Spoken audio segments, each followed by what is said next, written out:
Un célèbre chanteur disait d'ores et déjà, qui fait du mal fait sur lui, et qui fait du bien fait sur lui. Aujourd'hui, nous allons vous plonger au cœur des méandres de la politique nigérienne qui a formé aujourd'hui une alliance très solide avec l'AES. La France a-t-elle repris en réalité le contrôle du Niger par l'entremise du général Abdourahmane Tchani, nouvellement installé à la tête de l'État nigérien? Bienvenue sur votre chaîne La Communauté Villageoise, la seule chaîne qui vous accepte, qui vous propose et qui vous rassure. Comme vous pouvez le constater, les amis, laissez-nous massivement des cœurs pour nous encourager dans ce travail que nous ne cessons d'abattre pour le peuple africain aujourd'hui, parce que l'indépendance de l'Afrique en dépend. Partagez donc la vidéo aussi pour que plusieurs personnes se rendent aussi réellement compte de ce qui se passe, plus précisément en Afrique. Et nous vous rappelons bel et bien que notre vidéo n'est pas faite pour inciter à la révolte. Et l'objectif premier de notre vidéo est de soutenir ces trois hommes d'État, le colonel Assimi Goïta, le capitaine Ibrahim Traoré et le général Abdourahmane Tchani, tous à la tête de leurs États au Niger, au Burkina Faso et au Mali. C'est en réalité ce qui se passe. Mais une seule question où des internautes ne cessent de nous appeler par rapport à ce sujet qui prévaut du côté du Niger en ce jour suite au pétrole ou à l'exploitation du pétrole nigérien sur le sol nigérien. Bon, nous allons vous donner en quelque sorte des détails près par rapport à ce qui se passe. Comme vous pouvez le constater, le Niger aujourd'hui a commencé son exploitation de pétrole qui a pris une autre tournure. Mais ce pétrole, après son exploitation, est importé vers la France pour sa raffinerie. Je m'en vais vous conter l'histoire pour que vous compreniez dans ses profondeurs et dans les détails près. Parce que ne venez pas laisser des commentaires du genre « tu es ceci, tu es cela ». Parce qu'il faut d'abord comprendre la situation avant de parler. Ouais, c'est un peu réellement ça. Bon, qu'est-ce qui se passe donc? La construction de l'hélioduc du côté du Niger a favorisé l'exploitation du pétrole sur le sol nigérien. Parce que ce dernier veut exploiter son pétrole à titre commercial. Mais cet hélioduc passe sur la Sekbana, dans le nord du Bénin. Le Bénin a donc donné son autorisation dernièrement aux pétroliers nigériens d'entrer sous mer pour l'exportation de son pétrole avec des entreprises chinoises. Ils ont donc conclu aussi l'ouverture de leurs frontières et bien d'autres dont les sanctions faisaient face depuis l'arrivée d'Abdourahmane Tchani à la tête de l'État du Niger. Mais aujourd'hui, une seule question fait face par rapport à cela. C'est l'exploitation du pétrole nigérien vers la France, alors que nous savons bel et bien ce dilemme ou cette vive tension qui ne cesse de jour en jour d'accroître entre le gouvernement français et la transition nigérienne dirigée par le général Abdourahmane Tchani. Après l'exploitation du pétrole, ceci a été acheminé vers la France. Pourquoi? Parce que il y a deux entreprises, je dis bien deux entreprises, INEOS et Petrochina, qui est entre autres une entreprise britannique, une entreprise chinoise, qui ont décidé de préfinancer en réalité le pétrole, l'hélioduc, je veux dire, l'hélioduc nigérien, après son exploitation. Ils ont donc décidé de la transformer en France afin de poursuivre son achat. Ça veut dire que quoi?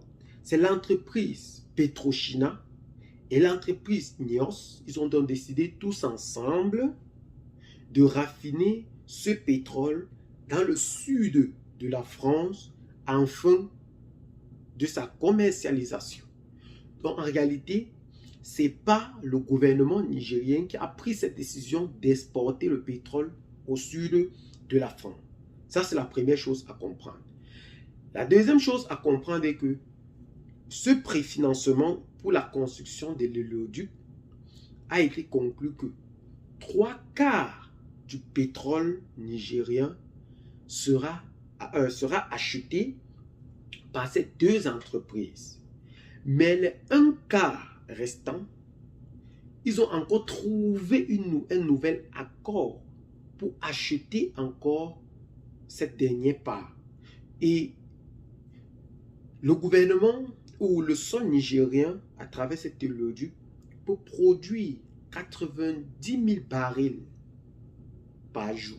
Ça veut dire qu'environ, on peut faire 3 exportations de pétrole, 3 cargaisons de pétrole, il faut bien le préciser, 3 cargaisons de pétrole par mois pour sa raffinerie du côté du Niger. C'est ça en réalité qui est en train de prendre une autre tournure sur le sol nigérien. Parce que la population traite le général Abdourahmane Tiani de traître, parce qu'ils disent, entre guillemets, que ce dernier est en train d'exploiter le patriotisme ou l'engouement du peuple pour sa dévolution ou pour rester autant qu'il veut au pouvoir. Mais nous, vous disons entièrement non, que ça ne se passe pas comme ça et il faut comprendre en réalité. Et c'est la raison pour laquelle j'ai décidé donc de faire cette vidéo pour expliquer dans des détails près ce que vous êtes en train de suivre. Ouais, dans les détails près ce que vous êtes en train de suivre. Ce n'est pas le gouvernement nigérien qui a décidé d'exporter en France, mais c'est l'accord entre les deux qui ont décidé de transformer ou de faire leur raffinerie en France, plus précisément le sud de la France, pour son achat. Bon. Qu'en est-il donc de la relation avec le Bénin? Parce que c'est une situation qui trouble un peu. La transportation de l'acheminement de ce pétrole devait être fait depuis. Mais vu les tensions entre le Bénin et le Niger, cela a traîné jusqu'en ce jour. Mais dernièrement, le Bénin a permis à un pétrolier nigérien d'entrer dans la mer avec un Chinois pour l'exploitation de ce pétrole. Mais 2 autres pétroliers nigériens ont été calés à l'entrée pour l'exportation. Rappelons que l'oléoduc qui s'achemine aujourd'hui vers la France passe à travers le Bénin et accoste au sud du Bénin pour entrer au Niger pour favoriser le commerce. C'est la raison pour laquelle lors de cette tension, le Bénin a donc officiellement donné son intention de refuser cet accord. La fermeture des frontières y compris. Mais la fermeture de ces frontières ont affamé en réalité la population béninoise et nigérienne. Ils ont compris que la fermeture des frontières n'est pas réellement une solution durable et adéquate en ce jour, puisque nous savons bel et bien les dérivés. Nous avons faim, nous avons soif, nous, peuple africain. Mais si nous avenons à fermer nos frontières, à fermer nos envies de vouloir se développer ou de permettre aux voisins de participer dans de moindres coûts à notre dépense, je pense que nous sommes en train de contribuer nous-mêmes à continuer à nous affamer. Nous contribuons nous-mêmes à nous appuyer dans cette démarche très fallacieuse qui aujourd'hui est vraiment à déplorer. Vraiment, nous pensons que le peuple africain doit prendre conscience réellement de ce qui se passe aujourd'hui. Nous ne devons plus rester dans des dits pour croire en réalité que la fermeture des frontières, malgré ce qui se passe chez le voisin, est la réelle solution. Mais la solution est la collaboration. Vaut mieux analyser les symptômes que de condamner les causes, comme avait bel et bien dit le premier ministre sénégalais Ousmane Sonko à la tête de l'État du Sénégal. Vraiment, c'est quelque chose de très très important. Nous vous implorons donc à comprendre en réalité ce qui se passe, de partager massivement la vidéo avec les amis, de laisser vos commentaires. Si ce n'est pas encore fait, partagez la vidéo et à très bientôt pour de nouvelles vidéos. Mais nous profitons aussi pour tirer encore un coup de chapeau à ce dernier, au colonel, au général Abdourahmane Tchani pour sa bravoure qui ne cesse de prendre ou de faire pour le développement du peuple nigérien. Nous espérons bel et bien qu'à travers cette œuvre, ce peuple trouvera enfin une stabilité pour son développement. À très bientôt pour de nouvelles vidéos. Ciao.